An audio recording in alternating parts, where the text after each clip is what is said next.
Fujiko's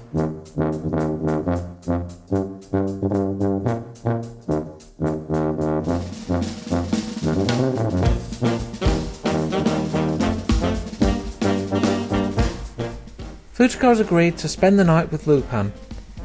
Of course it's a ploy, as she slipped him a sleeping pill right as they get down to business.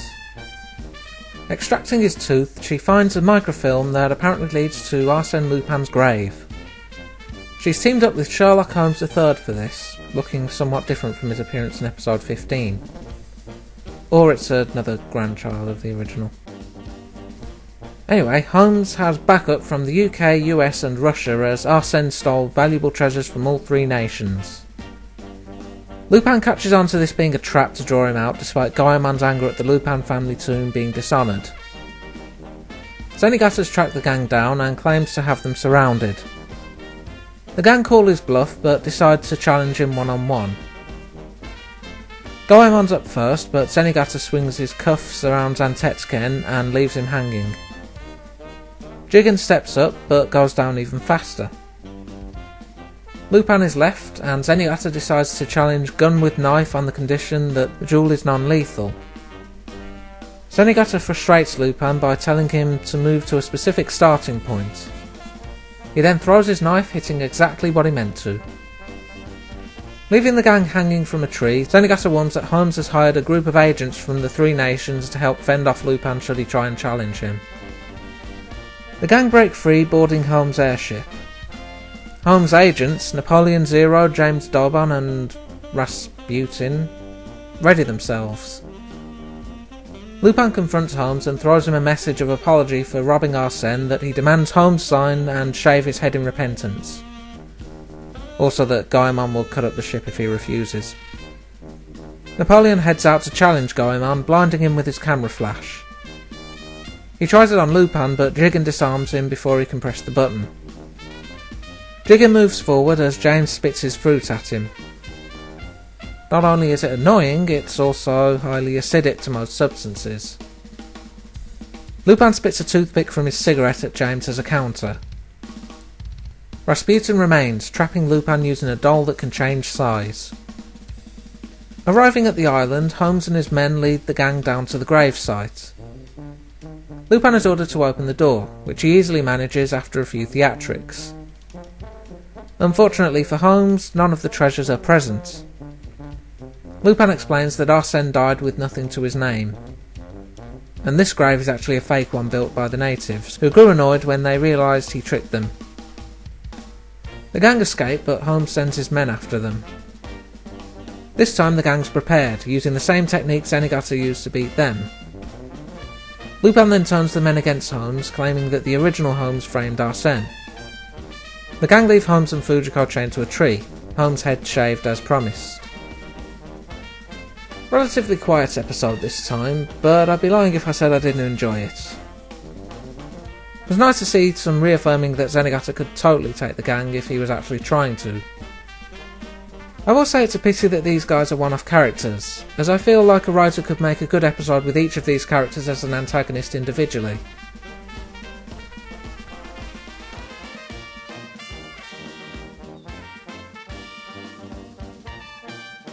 Lupin and Jigen perform their latest Paris heist. The police already have them surrounded, however, thanks to the efforts of Zenigata and Chief Teufel. Zenigata goes it solo and Teufel tells an officer to get ready. The officer's target is Zenigata.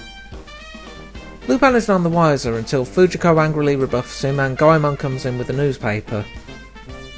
Naturally, he's angered that anyone would think he'd actively kill Zenigata and aims to find out the truth.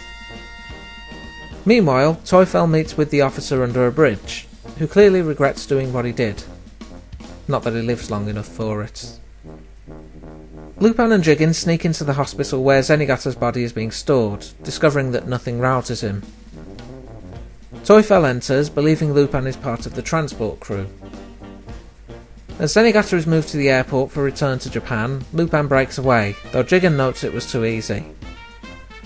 Sure enough, there's a helicopter behind and a blockade in front. Jigen charges through the blockade, but the helicopter shoots out a tyre. They're forced to abandon Zenigata, but Goemon is able to come to their aid against the helicopter. Teufel later appears on the news with a forged ransom letter from Lupin. Goemon wants to charge him, but Jigen has an inkling as to Teufel's motive, namely that he's gunning for promotion to Chief of Interpol, using Lupin's capture as a springboard. Lupin decides to attend Zenigata's funeral, now being held in Paris instead, and Fujiko arrives with a security plan. Both the gang and Interpol go over the security and learn that there are no holes, though a comment from Jigen inspires Lupin on a hiding place. The funeral begins with Fujiko among the mourners. She takes the opportunity to plant a tracker on the coffin. Teufel oversees the coffin as it's moved for cremation, noting one of the furnaces is out of order. Nothing seems suspicious though, and the coffin is put in the adjacent furnace. Knowing they have little time, Goemon cuts through and they move the coffin away from the flames. Teufel discovers the ruse and follows the gang as they escape. A truck ends up knocking Lupin off kilter and the coffin into the river. Zenigata wakes up thanks to this, but Lupin keeps him quiet. Teufel shoots at the gang and seemingly hits them. Later, a group of officers return Zenigata's body, turning out to be the gang in disguise. They escaped with some fake blood trickery and told Zenigata everything. The officer that shot him was an old friend and mentor to Zenigata, and used a sleeping dart to put him in a coma rather than kill. Teufel tries to make a move, but Zenigata restrains him with the gang's help. Lupin makes himself scarce, but besides his usual bluster, Zenigata decides to let him go for now. Seeing as we know the gang have plot armour you could make tanks out of, the interest in this episode is more on who does it and why. That and how they finally get exposed. A little bit contrived that Zenigata happened to know the man that shot him and that's what saved him, but he does at least have some respect among Interpol, even if some of the higher-ups might not think so, with how often he fails to arrest Lupin. We also get a good reaffirmation that Lupin does hold respect for Zenigata, and if he was actually killed, he'd go out his way to bring the killer down.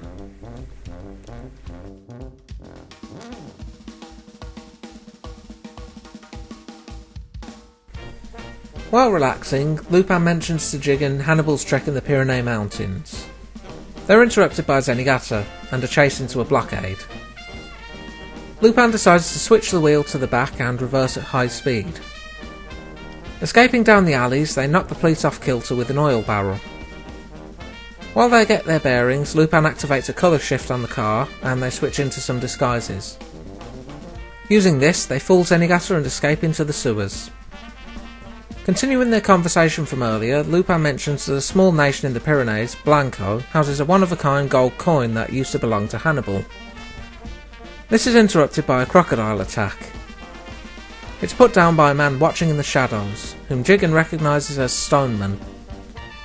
Stoneman tells Jigen to meet him at the same place and same time they last met, which by sheer luck is also in the Pyrenees. Goemon appears out of the shadows to challenge Stoneman in Jigen's stead, but Jigen stops him from doing so.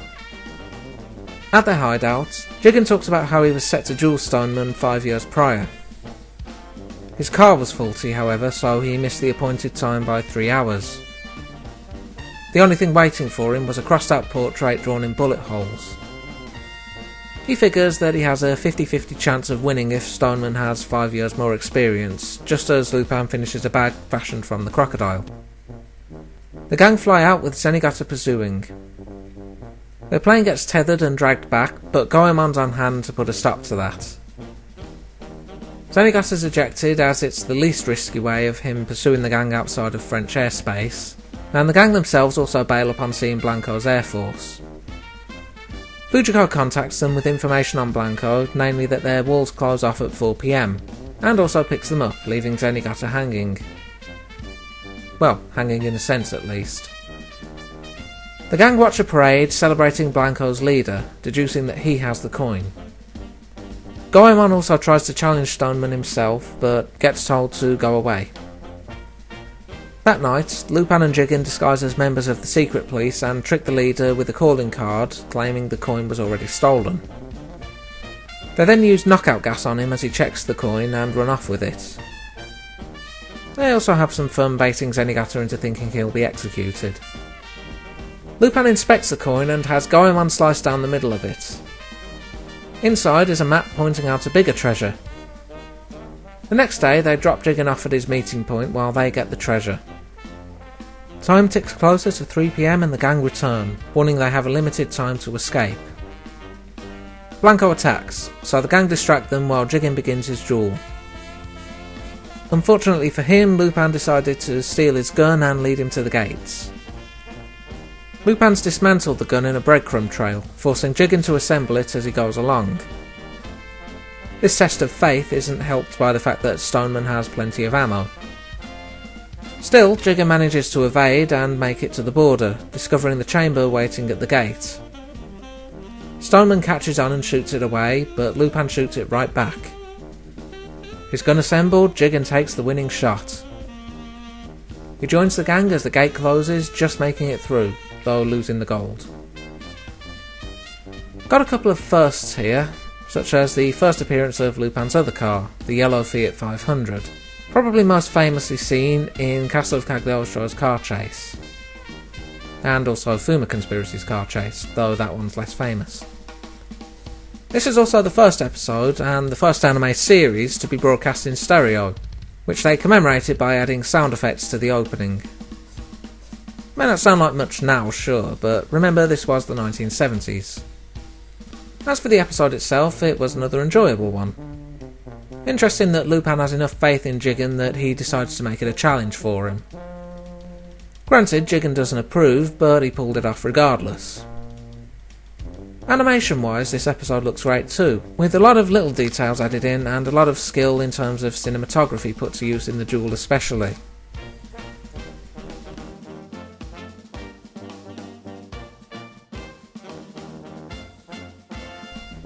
The manager of the Louvre receives a phone call from the French president. He's spent too much on a meal and needs the manager to bail him out with a quick auction of some old painting, otherwise he'll be stuck washing dishes forever. The manager digs around and finds a piece by Arsene Lupin, figuring no one's going to display it. He holds an auction for the piece and gets quite a few bids, managing over 100,000 francs in a few seconds. How much was that meal? Zenigata arrives and warns that not only Lupin but several other criminals are keeping watch. The rationale is that Arsene Lupin's painting may have some kind of secret that leads to a treasure. All this does is increase the bidding prices, culminating in the winning bid of $500,000 by Alibaba Naibaba. Zenigata notes that they're being followed by criminals and exchanges gunfire, with Naibaba noticing he has a nice butt. He tosses the painting away and the gang, also among the pursuers, are the ones to catch it. It's a fake, of course, leaving Lupin to deal with the criminals. He indicates to a box of caltrops and they toss them out, sending the other cars off-road. Upon reaching Marseille, Naibaba tells Zenigata that he's not after any treasure, he just wants something unique for his gallery. They sail across to a train station for the final leg of transportation with the gang in pursuit. A group of guards is ready at the station, but Zenigata's worried that Lupin may be among them. Naibaba reassures him that they're all his sons, and we get a slight retcon from Secret of Mamo as Zenigata now confirms that he doesn't have any sons or daughters. Lupin sneaks aboard the train as it moves off, but Zenigata uncouples the car, though things are seemingly going according to plan. The train encounters Fujiko in the desert, and Zenigata stops her from getting aboard by swatting her hands away. She contacts Lupin about passing the first checkpoint. Goemon is next up, getting blasted by the train's funnel as he moves to strike. He also confirms the checkpoint. Naibaba offers Zenigata a drink, though neither are sure where they came from. Last up is Jigen, who casually opens the door but is shut out, and then fails to shoot through the lock, and then deals with a cascade of doors, before falling off and confirming the third checkpoint. Lupin takes this to move into action, covering Naibaba Village's station with sand. Zenigata's offered another drink and realises the entire guard are drunk as the train arrives at what appears to be the station. Zenigata does a quick sweep and confirms nothing is wrong. Naibaba thanks him, dropping the painting and allowing Lupin to swipe it. Then the station closes around them to reveal Lupin's truck. He thanks a fan for the idea in a bit of a fourth wall break. He then explains that the target for the gang was to sneak bottles of alcohol aboard. Lupin bids them farewell with the painting, but at the end of it, at least Naibaba has Zenigata. As touched upon, this episode was based on a fan submission, as are the next 3 to celebrate 100 episodes.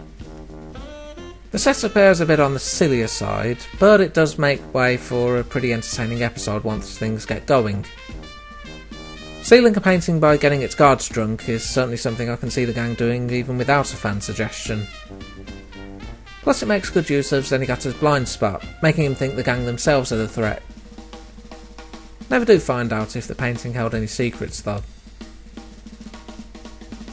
Next time, a French aristocrat, a hunt for the golden gun, a diamond heist for an operation, and a golden bed frame make up the stories leading up to episode 104. Until then.